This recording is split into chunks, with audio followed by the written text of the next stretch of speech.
This video is intended for people who can't do a single push-up or for people who struggle to just do a few reps. The push-up is a really popular exercise, and it's one that, for people who can't do it, really wish they could do it. The problem is, if you can't do a single push-up, it's very ineffective to try to train to be able to do the push-up by just doing a push-up. It's like someone completely new to weightlifting who wants to squat 300 pounds, and in their attempts to develop the strength to do that, they just try squatting 300 pounds. But of course, it's very ineffective. It's way too big of a jump, and there needs to be a gradual progression to get to that point. So that's what I'm going to present in this video, is a clear, gradual progression to be able to do a regular push-up on flat ground. Before I get started, I want to make note about a very popular exercise that people use to try to progress to be able to do a regular push-up, which is the from the knees push-up modification, which you can see here. But the problem with the from the knees position is that the mechanics involved with it are quite different than what would exist in a real push-up. So here are some angles involved with the traditional push-up. You can see the angle of the arm is relatively vertical, and the angle of the torso is relatively horizontal, especially when compared to the angles involved with the modified push-up, which you can see here, the from the knees position. You can see that the angle of the arm is set back, and you can see that the angle of the torso is way less closer to horizontal than with a traditional push-up.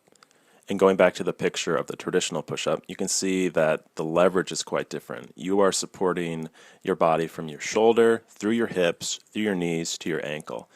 But when you go to the modified position, you are just supporting from your shoulder to your knees. And when you cut the lever that much shorter, it makes a big difference in the mechanics, especially when that lever is angled more vertical.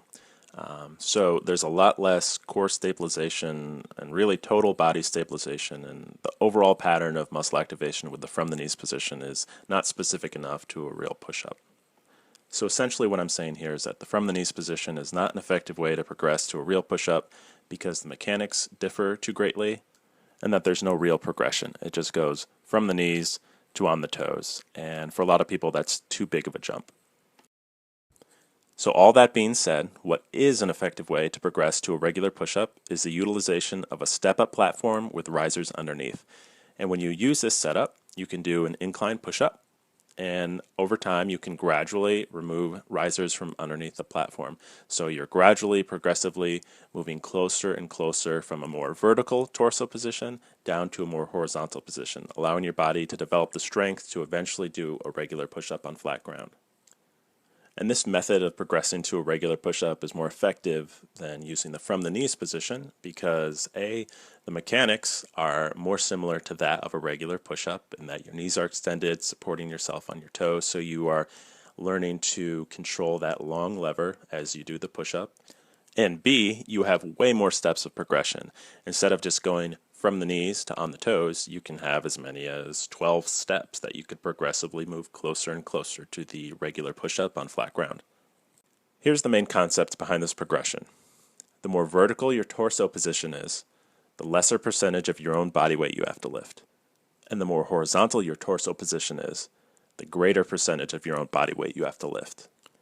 This kind of progression closely relates to how most people do strength training, in that you would add 5 to 10 pounds of weight to an exercise per week.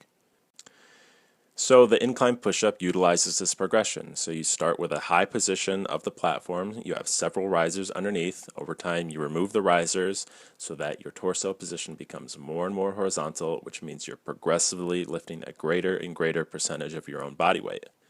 And through this progression, you develop the strength to be able to do a push-up on flat ground.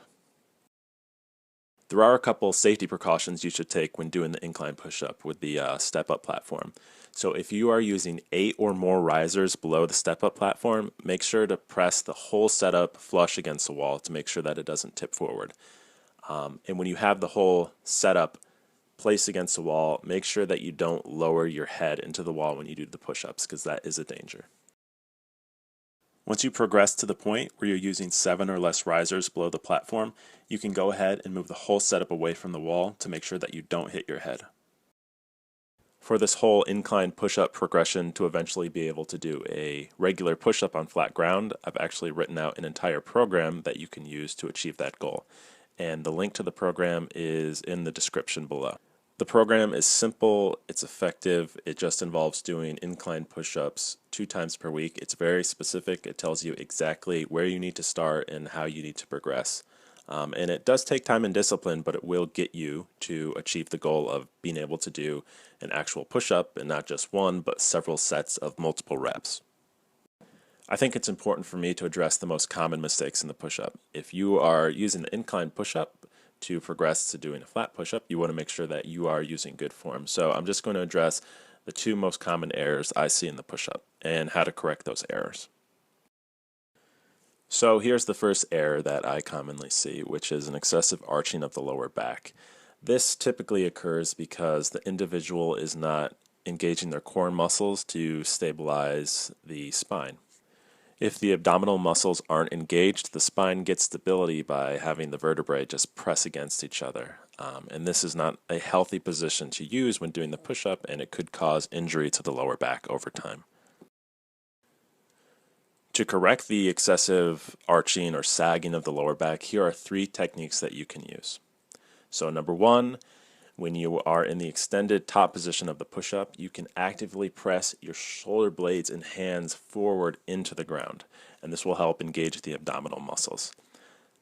And secondly, and probably most importantly, you want to directly brace your abdominals. So you want to engage those muscles and create a flat surface from your lower ribs to your upper pelvis. And you want to maintain this flat surface for the entire duration of your set, whether you're at the bottom, middle, or top of the rep. And for the third technique, you can squeeze your glutes, which is going to posteriorly rotate your pelvis, which will simultaneously flatten out your lower back and reduce that arch, as well as create that flat surface in your abdominals from your lower ribs to your upper pelvis. Ideally, you want to use all 3 techniques at the same time to ensure a stable, flat lower back. On to the second most common mistake I see in the push-up, which is the elbows flaring out away from the ribs. There are 2 main consequences to this technique error. The first one is that it creates instability within the shoulder joint. Anytime that you have instability within a joint, it increases the likelihood of an injury occurring within that specific joint. In addition to that, instability decreases the body's ability to transmit force. So when the elbows flare out, you are not going to be able to transmit force through the shoulder joint and into the ground as well as you could, meaning that you are going to have a weaker push-up. And the second consequence of the elbows flaring out is that the pectoral muscles or the chest muscles aren't going to be able to contribute to the exercise as well as they should be, and again, this leads to a weaker push-up. Fixing the elbows flaring out is pretty simple. You just have your elbows track backwards as you move down in the push-up. So when you start in the top position and you move downward, you want to focus on the movement of your elbow going backwards towards your feet as opposed to flaring out away from the ribs or moving closer towards your ears. I'm going to show a couple pictures that will help demonstrate the ideal movement of the elbow. So here we have a line that on one end starts right behind the wrist and it goes straight up through the arm, and this is showing the initial start position of the elbow. And now I'm going to move to the bottom position here. You can see in this picture. Now that line is still positioned right behind the wrist, exactly where it started, but you notice that the position 2, or the finish position, is quite a bit further back than the start position, and this is the ideal elbow movement that you want. If you had an issue of elbows flaring out, you would not see such a great distance between 1 and 2. Well, that does it for this instructional video. If you're someone who can't perform a single push-up, I hope that this video helped you understand how to effectively progress to the point of being able to do a regular push-up on flat ground. And again, I offer a specific program that is going to give you a direct path to achieve that goal. And the link to that program is in the description below. Thanks for watching.